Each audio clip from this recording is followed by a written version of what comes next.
What's going on, guys? Danny here from Metal Couch, and today we're going to be taking a look at a classic album. A classic album which just so happens to be getting a re-release here pretty soon, and that is the 1988 album from Death, Leprosy. This is the second album they ever released, and it's magnificent. I've been holding off on reviewing this album because I had heard rumors of a re-release maybe happening. They've done several re-releases of their previous albums, so I'm just like, eventually there will be a special edition that will have bonus content on it, and I'll be able to review it when it comes out or when it's available for streaming. And so, as for the album itself, Leprosy is one of those death metal albums that is just fantastic. There is not, I repeat, not a dull track on this album. Every single song is great. I mean, from the title track itself, which is probably one of my favorite songs, and it even opens up the album, to something like the random drum stuff that happens in Open Casket. It's awesome. Okay, if you have never heard this album before, I recommend that after this video, of course, you go out and you pick up this album, especially with a re-release here on the way. I mean, you cannot go wrong with this full length. With that being said, in terms of the bonus material that comes with this is kind of the reason why I wanted to do this review.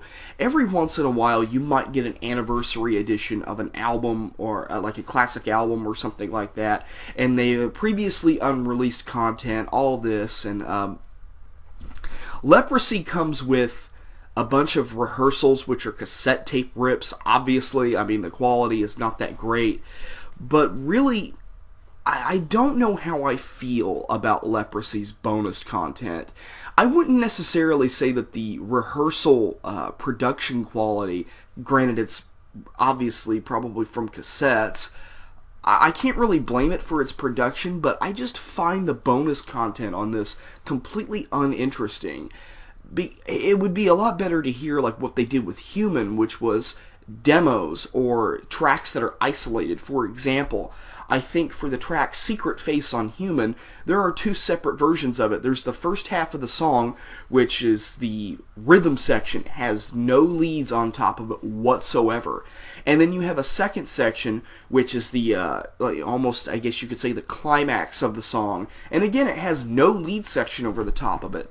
This is what I find more interesting, especially from a musician standpoint. If you're trying to learn these songs, if you're trying to learn these solos, they're pretty much giving you the backing tracks.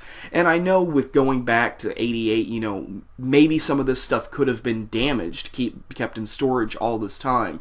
I mean, this was originally released on Combat Records, which I believe was later bought out by Capitol Records. And if you're familiar with any of the Megadeth re-releases that they had back in 2004, Mustaine claimed that a lot of stuff was damaged beyond the point where he was even able to use it. I don't know if it was some kind of fire that destroyed storage or anything like that. So that could have been a possibility with Leprosy. But at the same time, anything that you could have found like that, I would have preferred to be stuck on this album. I'm not trying to sound like I'm ungrateful for the fact that we have bonus content coming out with Leprosy, but I really would have liked to have seen something like that more akin to Human. But overall, in terms of the remaster production quality, I really like the original production on Leprosy. I think that dirty, gritty feel to it adds character to the album and kind of creates an atmosphere that the remaster takes away. This digital remaster takes away that personality. It's a solid digital reproduction, but at the same time, I kind of really like having that original sound to it, the imperfections. There are some albums out there that, yeah, they could benefit from a digital restoration, but at the same time, there are a lot of albums out there, more like the Pink Floyd re-releases, that do not need a digital remaster. They need to stay as they were because that adds to the character and the personality of the album. So, yeah, if you really want a digital reproduction of Leprosy, I don't know why I said reproduction, a remaster of Leprosy, then go ahead. This is for you. If you want the bonus content, go on ahead.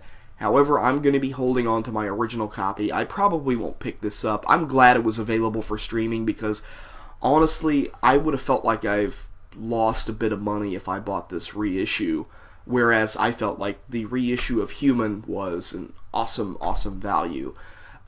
Leprosy is a classic death metal album. This album has influenced I don't know how many bands, countless, all over the world, all across time. If you've never heard this album before, again, go pick this up. And if you don't mind a digital remaster, you can pick up this version too. So, Leprosy as an album is a perfect 10. As for this remaster, I would probably give it a 6. And that includes the bonus content too. It's slightly above average. I mean, I can't really complain that you're getting special bonus stuff off of an album that's almost 30 years old. So, I almost said 20 there. Almost 30 years old. So I can't really complain that much there. I'm not sure about the price points in the remaster, though. That's something that I should have looked into before doing this video. But overall, Leprosy is a perfect album, but the remaster, it's not quite up to par with some of the previous ones. So, Remaster gets a 6 out of 10, but that original album is a perfect 10 out of 10. Danny here from Metal Couch, signing out.